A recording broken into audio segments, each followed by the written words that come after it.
Hello there my fellow Holotable heroes and welcome to another Conquest video guide. You'll be able to find these and all my other Conquest guides on my SWGOH Life website, so if you haven't seen it yet, go ahead, check it out. There'll be a link in the description below.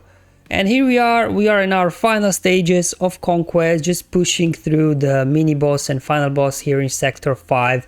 Then you just have to come back, farm up the remaining feats, whatever is left, and hopefully then a red crate will be secure for you. Overall, it's been quite an easy conquest so far. I don't know, I did have quite good luck with, I guess, with data discs, so maybe that's why it's a bit easier than maybe normal, or just the feats themselves feel a lot less grindy. Now, as always, let's start off first with the mini boss, so that we got a Darth Vader squad. Let me show you the data discs that I've been rocking. It's pretty much the same set I've been rocking since like Sector 2 or 3. But now we even have 3 stacks of Zealous Ambition data discs. Then we got Vitality to boost health, even more damage, right, from Zealous Ambition for supported healers. Then I have a Fortified, just for a little bit extra durability, and Entrenched as well, extra durability, so we can, survive the opening wave and then get our plays going. Again, seems like AAI is cheating. They got 6 units versus 5 from our end. Well, unless we summon somebody, right? It's a bit of a mishmash team, not a whole lot of synergy between them. Well, I guess Darth Vader applies damage over time, Sidious applies damage over time, Wampa applies damage over time, Wat applies damage over time. So yeah, overall, quite a damage over time heavy squad, although not sure what's the role how our lore related these units are. Again, repeating the theme that I've been saying in these boss battles, it just seems like a bit random, nothing to do with the lore.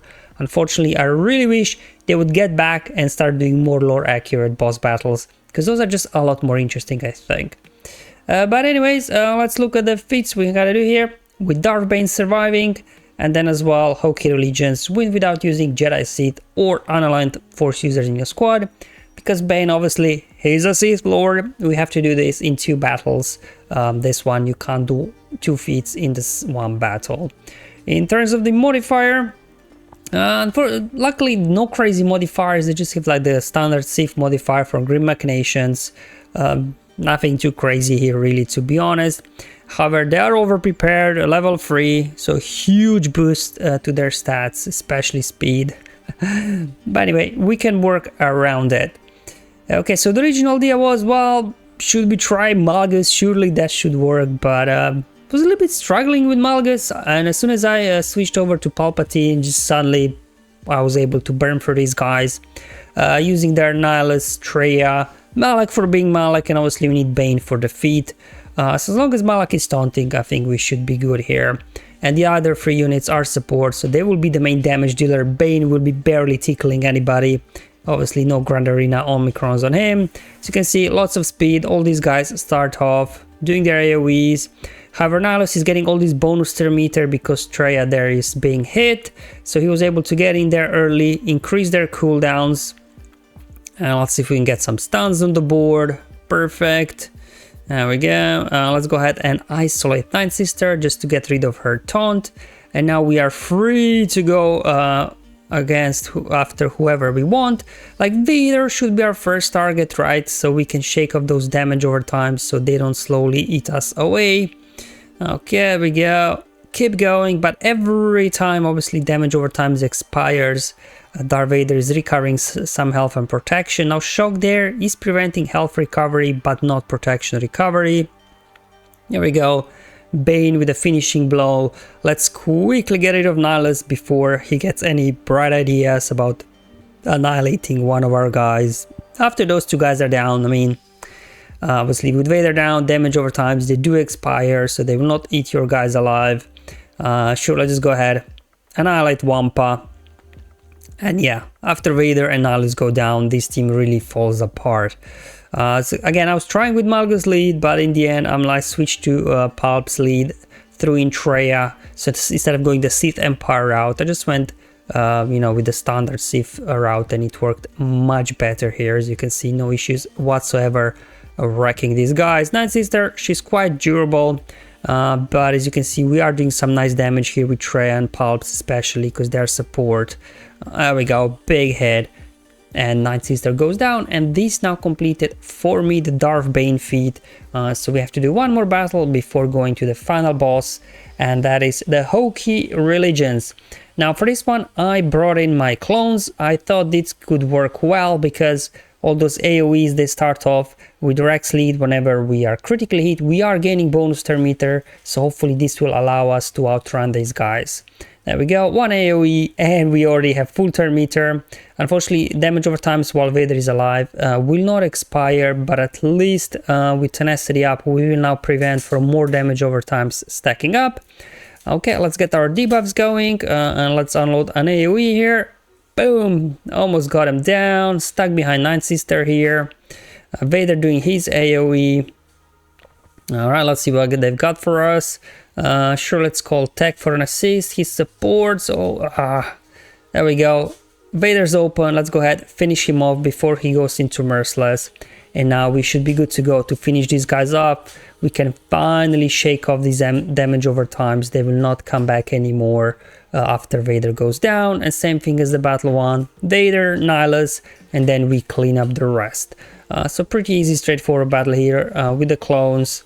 Obviously all these guys are support apart from Hunter, so doing some nice damage because of Zealous Ambition data discs. Let's go ahead, boom, AoE, a bit anticlimactic that AoE was from Echo. There we go, Tech finishing off Wampa, and this now completed Hokey Religions feat here in mini boss, which means I am now ready to go up against the final boss here, the final boss in Sector 5. We are having, I guess, an early look at Queen Amidala. So as always, let's just show you the data disk again. No change, but just, you know, for the purpose of showing again, if you're just skipping through, that you can see what data disk I'm using. But anyway, they are on the screen as well throughout the battle. I just wanted to quickly show you what I'm rocking. I don't know, we've got Queen Amidala kit, so we kind of know what she does, although to be honest, I didn't read her kit at all that much, so I can't remember exactly what she does. She like summons a decoy, that much I remember. But these other two dudes, no information, so hopefully they won't cause too much troubles. And then obviously you have to win with Bo-Katan Mandalore. I do not have her, so I will not be doing this battle. But let me know, guys, for those of you that you do have the Mandalore Bo-Katan, is this easy and straightforward with her and Mandalorians or not? So I'm just doing the size matters not, so winning without Galactic Legend in this video, which again was quite easy thanks to Dash. In terms of the actual modifiers, if no allies are marked, so we got some sort of mark mechanics there, some sort of stat boosts, but yeah, nothing too crazy I think for this one. And then of course they are over prepared, because you know, why wouldn't they be, so they can jack up their stats even more. So the team I went in with the end was just Dash, you know, bringing in Beskar Mando just to keep guys alive in case we get in trouble with his damage immunity, and just let Dash get a turn and do what Dash does with Zealous Ambition data discs. Alright, so we go. Queen Amidala left the field, decoy came, and then she came back. Okay, interesting. So they're getting a few plays out here. Alright, okay, so far so good. Okay, alright. Okay, that wasn't too scary. Sure, let's go ahead. Boom, boom, boom, boom, boom. Hoo-hoo. There we go. Dash handling the business. Let's just go ahead and finish off the decoy. And then the other guy, I guess, Naboo security guard. Yeah, he goes down as well quite easily. And there you go. That's how I completed the one feat I could complete here in the final boss in Sector 5. Early preview at Queen Amidala. Wasn't much of a preview because just Dash nuked everybody out of here. Thank you for watching. I'll see you in the next one. But until then, have fun, enjoy life, and may the RNG be with you, my friends.